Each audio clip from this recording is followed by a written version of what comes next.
चलतु button छतुर special बेसर बनैबा। आवश्यक उपकरण गुड़िक लिखि रखु। प्रथमे छतुटा को भल भाव धोईकी ताकू काटिदेबे। तापरे रोसई घर को जाइकी कढ़ई रे टिके तेल गरम कर देकी सेथिरे छतु गुड़ा को पकई भाजिबे जे पर्यंत सेटा लाल न होईछि। छतु तो भजा हो गला। एबे चलतु आमे बेसर पाई मसलाटा रेडी करबा। जहाँ जहाँ दरकार मु आपनको स्टार्टिंग रे इंग्रेडिएंट्स रे दे देछि। मसला रेडी हो गला परे आलूटा को भल भाव धोईकी आमे टिके हळदी गुंड देकी ताको भल भाव भाजी दबा। तापरे टमाटो गुड़ा को काटी दबा।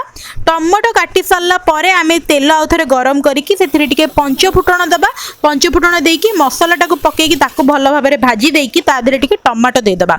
टमाटो दे देला परे सेटा जतबेले जरी आसीबो ता देरे आलू आउ छतु को पके दबा।